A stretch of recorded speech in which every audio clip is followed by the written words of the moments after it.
Estamos de volta e neste bloco, Manolita Correia Lima responde à questão de Ítalo Beltrão Expósito, da Assessoria de Relações Internacionais da Unesp.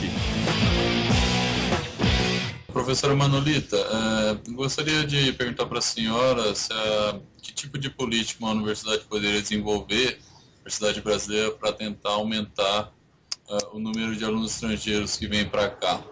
A pergunta dele, ao ser formulada, ela não se refere exatamente ao Brasil. A pergunta ela é formulada num plano geral, ou seja, o que as instituições de educação superior ou a universidade terá que fazer para atrair um número maior de estudantes. Então, eu poderia responder em dois planos, ou seja, entre os países hegemônicos, o que é que está sendo feito? Ora, gente, o que está sendo feito é exatamente uma orquestração entre os interesses do Estado, os interesses das empresas, para que se tenha o maior número possível de estudantes. Essa quantidade de estudantes representa vários interesses. O primeiro deles, reconhecer a importância de algumas instituições e de alguns países em determinadas áreas de conhecimento. Então, é claro que quando você vai estudar nessas universidades, que são reconhecidamente importantes em determinados temas, você passa a ser um divulgador dos professores, da literatura, dos cursos e da instituição. Então, é claro que isso vai significar uma formação de opinião entre teus pares. Esse é o primeiro ponto. O segundo ponto é a importância que essas instituições exercem sobre a atração dos recursos que você leva, como eu já disse. Ou seja, isso significa as anuidades, isso significa os recursos da bolsa de estudo que você recebe. E o terceiro aspecto, né, é a possibilidade de os melhores cérebros irem e não retornarem, porque há um processo seletivo. Né? Então, a gente observa que países como a Índia, a China e a Coreia, que são os países que têm uma liderança no envio de estudantes para os países centrais, eles têm uma perda significativa de cérebro. Né? E isso é o que a gente poderia chamar de uma geopolítica do conhecimento. Bom, para o Brasil, né, qual é o nosso desafio de atrair estudantes? Nós temos as melhores instituições do mundo? Nós somos bons, efetivamente, referência em alguma área? Até onde a gente sabe, a gente tem uma área que realmente o Brasil é referência, que é agricultura tropical. Aqui a gente é referência. Agora, na maioria das áreas, e principalmente na área de ciências sociais, a gente não é referência. A gente não faz teoria. Né? A gente não de fato, lembrado no cenário internacional. As nossas universidades, as nossas primeiras universidades, datam da década de 20 e 30. São universidades muito jovens, né? E que ainda não representam uma referência internacional. Então, para a gente atrair um estudante internacional, a gente tem que ter uma concepção diferenciada de universidade. A gente não pode reproduzir a universidade hegemônica que se instalou nos países coloniais. Né? A gente precisa ter uma concepção própria de universidade. Nós temos? Bom, o Brasil está investindo em 2 universidades, né? Pelo menos em 2 que são bastante, que ganharam bastante visibilidade na mídia, que é a UNILA e a Unilab.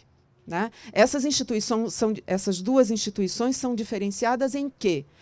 A primeira coisa, elas se prestam a, de fato, promover uma integração solidária. Não é uma integração no sentido mais folclórico do termo, é uma integração solidária. Ou seja, o que é uma integração solidária? É sem assimetria, é sem o ranço do neocolonialismo, é respeitando as diferenças culturais, as diferenças nacionais, é num sentido de integração pela cultura acadêmica. Né? Então, quanto mais nós tivermos propostas de universidade diferenciadas, mais nós atrairemos estudantes internacionais. Quanto mais reproduzirmos o modelo de uma universidade hegemônica, nos moldes de que já existe nos países centrais, menos a gente atrai. Por quê? Porque ainda não temos notabilidade acadêmica para isso. Somado a essa concepção de universidade, o que é que vai contra? A insegurança pública, a questão do transporte, a questão da moradia estudantil, Todas essas questões são questões que dificultam a vinda do estudante para cá. Você imagine um cara de 17, 18, 20 anos que tem uma família que cuida dele, até certo ponto os receios que teriam de ele vir para uma cidade como São Paulo ou como Rio de Janeiro, né? Cidades que, de fato, têm problemas de ordem pública bastante relevantes. Então, tudo isso, de fato, compete para que a gente tenha uma certa dificuldade nessa atração, mas eu diria, tudo isso seria, de alguma forma, colocado em segundo plano se a gente tivesse uma universidade diferenciada em outros moldes, né? É isso que a gente chamaria aí de universidades que se inserem num conceito que a gente chamaria de uma micro-utopia. O que seria uma micro-utopia? A utopia não é uma coisa inalcançável, é alguma coisa alcançável desde que haja mudança, que hajam mudanças estruturais. Essas mudanças estruturais é conceber a universidade sobre outro plano, sobre outra ótica, sobre outra orientação. E essa orientação aí realmente seria a questão da integração solidária. Nessa integração solidária, inclusive, a gente poderia imaginar um alojamento solidário em que a universidade rompe, né, com os muros da escola e a sociedade passa a acolher solidariamente os estudantes internacionais. Isso seria uma integração orgânica, uma integração que vem de dentro. Eu costumo sempre lembrar que a universidade não é um apêndice dentro da sociedade.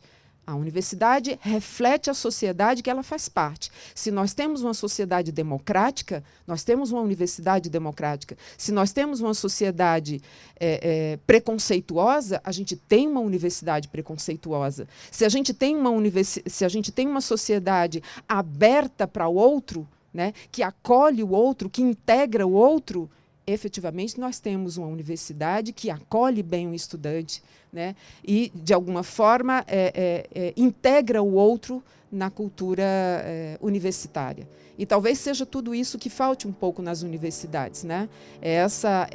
Esse acolher, né? O termo acolher ele é muito significativo, porque é o abraçar, né? É o querer aprender com o outro, é o se interessar pelo outro, é o se modificar ao olhar o outro e conhecer as suas singularidades. No próximo bloco, Manolita Correia Lima responde às dúvidas do público. A aula pública Ópera Mundi volta já.